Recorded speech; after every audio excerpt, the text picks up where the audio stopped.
Halo teman-teman, kami di sini dari kelompok 4 akan sedikit menjelaskan mengenai tentang belajar. Di sini kami akan membahas 4 aspek. Yang pertama ada pengertian belajar, yang kedua belajar sebagai sebuah proses, yang ketiga belajar sebagai suatu sistem, dan yang terakhir mengenai teori belajar. Untuk lebih lanjut, jangan lupa saksikan video ini sampai akhir ya. Pengertian belajar. Di sini ada beberapa para ahli berpendapat. Yang pertama, James O. Whittaker menyatakan bahwa konsep belajar adalah proses di mana perilaku diciptakan atau diubah melalui latihan dan pengalaman. Yang kedua, D.R.S. Slameto juga merumuskan belajar adalah proses usaha yang dilakukan oleh individu untuk mencapai perubahan secara keseluruhan dari pengalaman individu berinteraksi dengan lingkungannya.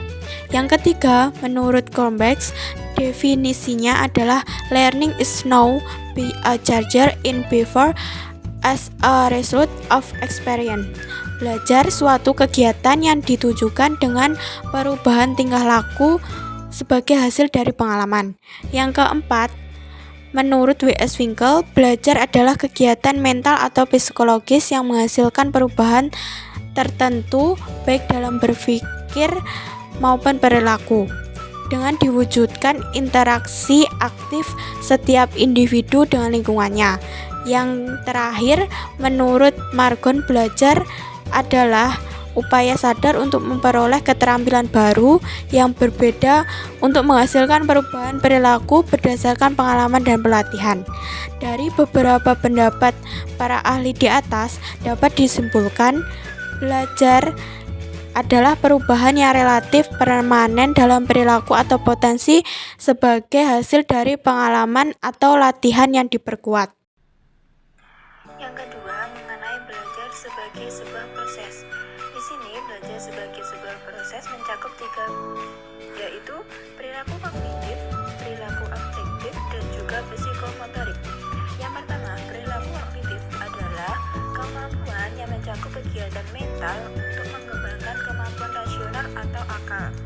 Dalam perilaku kognitif ini memiliki 6 aspek, yaitu hafalan atau ingatan, pemahaman, penerapan, analisis, sintesis dan penilaian, dan juga penghargaan atau evaluasi. Yang kedua yaitu perilaku afektif adalah berkaitan dengan sikap dan juga nilai yang mencakup watak perilaku seperti perasaan, minat, sikap, emosi, dan juga nilai. Yang ketiga ada psikomotorik, yaitu berkaitan dengan keterampilan atau skill. Nah, dalam belajar sendiri itu ada 2 faktor, yaitu adanya proses dan juga hasil. Sedangkan di dalam proses belajar terdapat fase. Yang pertama ada perencanaan atau menyiapkan bahan yang akan digunakan untuk proses pembelajaran. Yang kedua, pelaksanaan, yaitu suatu kegiatan interaksi antara guru dengan murid dan timbul suatu komunikasi. Yang ketiga, ada evaluasi, yaitu untuk menentukan atau mengetahui seberapa besar pencapaian atau juga kekurangan dari pembelajaran yang telah dilakukan. Belajar sebagai suatu sistem. Belajar adalah proses perubahan tingkah laku dan ilmu pengetahuan. Proses atau sistem belajar menjadi satu sistem pembelajaran. Sistem pembelajaran terdiri dari beberapa komponen yang berkaitan satu sama lain, yaitu murid, guru, bahan ajar, kurikulum, dan lain-lain. Pembelajaran merupakan suatu sistem interaksi antara seseorang dengan lingkungannya. Interaksi ini membutuhkan komponen yang sangat berkaitan dan tidak dapat dipisahkan satu sama lain. Teori-teori belajar. Yang pertama, karakteristik teori belajar behaviorisme. Pandangan tentang belajar menurut aliran ini adalah perubahan dalam tingkah laku sebagai akibat dari interaksi antara stimulus dan respon. Dengan kata lain, belajar adalah perubahan yang dialami siswa-siswi dalam hal kemampuan untuk bertingkah laku dengan cara yang baru sebagai hasil interaksi antara stimulus dan respon. Teori belajar kognitif.